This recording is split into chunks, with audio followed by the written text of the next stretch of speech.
really? I didn't see. Good for him. Yeah. His wife is our school nurse back when I was in school in the 1950s. Very, very nice person. Really nice person.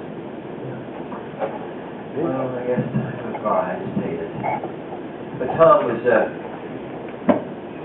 my wife and I had business, so he did all of our work. But just such a sweet man, you know, it was, the best. He's a gentleman.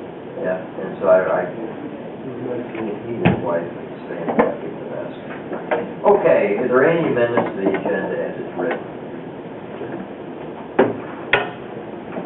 I have one. It's under new business, Donahue, Thomas, Auslander, and Drowan, LLP legal contract renewal. That will not be on tonight. They still have not responded. That's okay. They got to go to the partners. Basically what it is, we've asked for Ken Brooks. Don't want you asking for a cheaper price. That's a great idea. So I asked. They haven't responded. Just set that at 69 and do fine. We're trying to get it done. If you put 69, it'll be okay. You hit 70, you roast. I don't know how to put the fan there, dude. I'm sorry.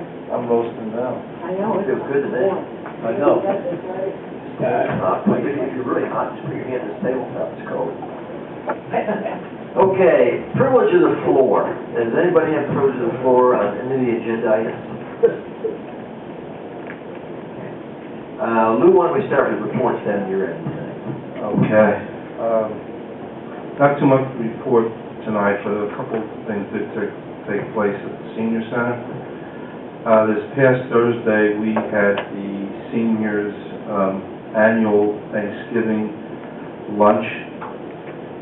Was attended by about 105 people, good attendance.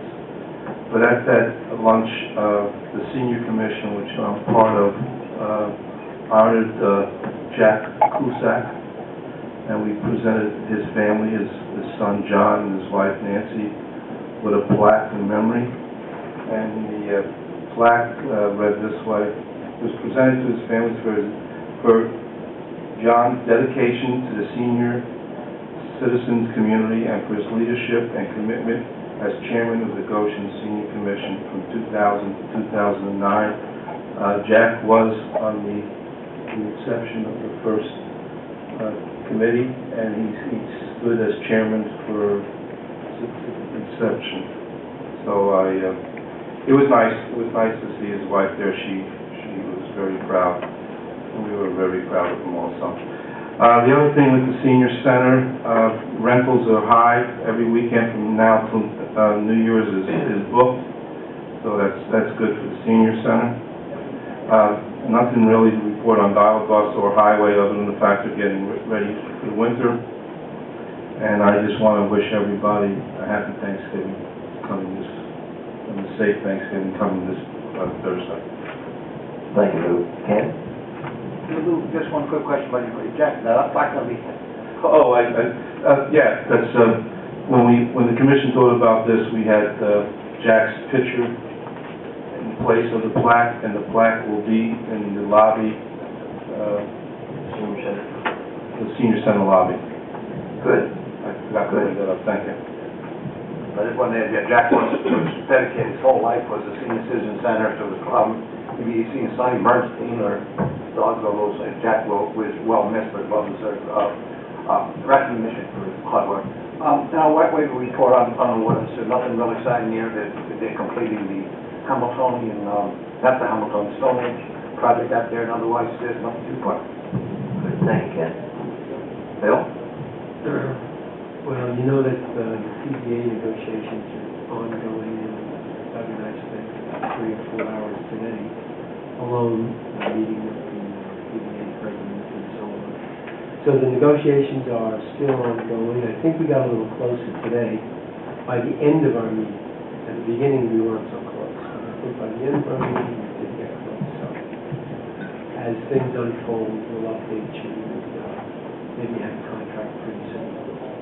Our police chief is currently on vacation. He left on the 19th and we'll be back on the 30th. And Doug and I had talked, and the whole board really talked about putting our expense controls in effect immediately rather than wait for 2010 to see by the end of the year to make sure that we have that funded. So I did send him an email, and just to put him in the loop and expressed our desire for him to communicate to the officer in charge right there that we need to start really looking at this expense structure to make sure that we hold down expenses through the end of the year. He's not get a reply, but he's on vacation, so I'll keep you updated. But this is our motivation right now, is just to preserve finances.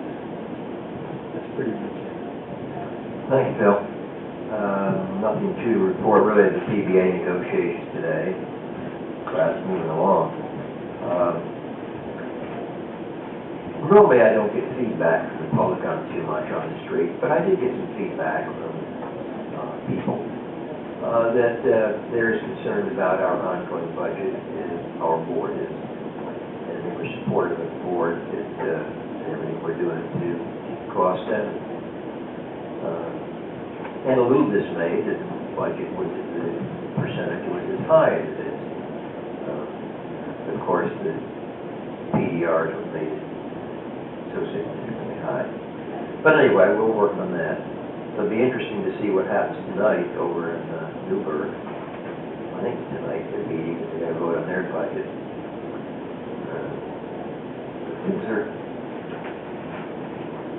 And it will also be interesting to see what happens in Albany this week with the state's budget. And of course, that would impact us perhaps one way or the other. Okay, thank you for the reports, fellas. Val, do you have any report? Okay. Very quiet. Good. Glad to hear it, because you're right across the hall.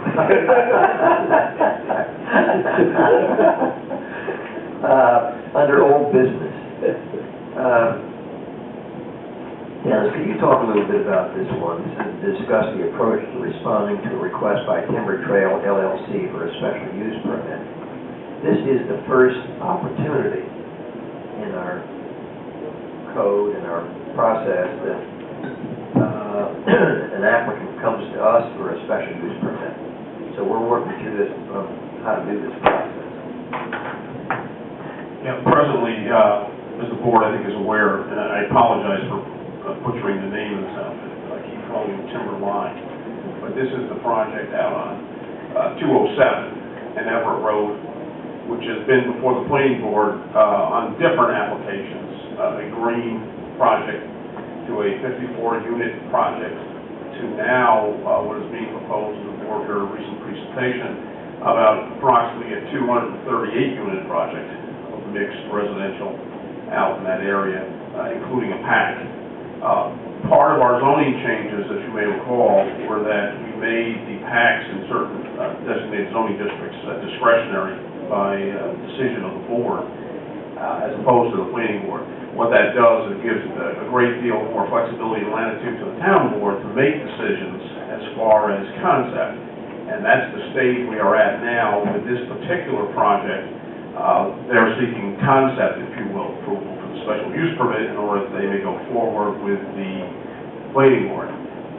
Both the attorneys and the consultants have had a cursory or initial review of the project, as we have had. The board, myself, and a few other people within the town, Neil Halloran, et cetera. And then discussions at a minimal basis have been had with the applicant. Presently, based upon my analysis, I discussed it briefly with the supervisor, I think, and I should say he thinks or believes that what we should do at this stage, and I think it's correct, is we should establish a procedure or a template by which the board would act on special use permits, so that going forward, it doesn't appear, it shouldn't be, arbitrary or capricious, if you will, in terms of our deliberations and our decisions. So what we did initially was, if the board will remember, we had instructed the applicant to meet with our building inspector so as to voice certain concerns. Well, we decided to cancel, if you will, that meeting in fairness to the applicant and to the town, and that we would develop, like again referred to as this template going forward, so that we can make a decision in the near future in regards to the concept of the special use permit. But this project, but also establish the parameters and the structure by which you go forward for any special use permit. So in so doing, I've met with Neil Halloran and a couple of the other consultants, Dennis Lindsay, et cetera, as to input, and we pretty much, and again, this may be somewhat biased, but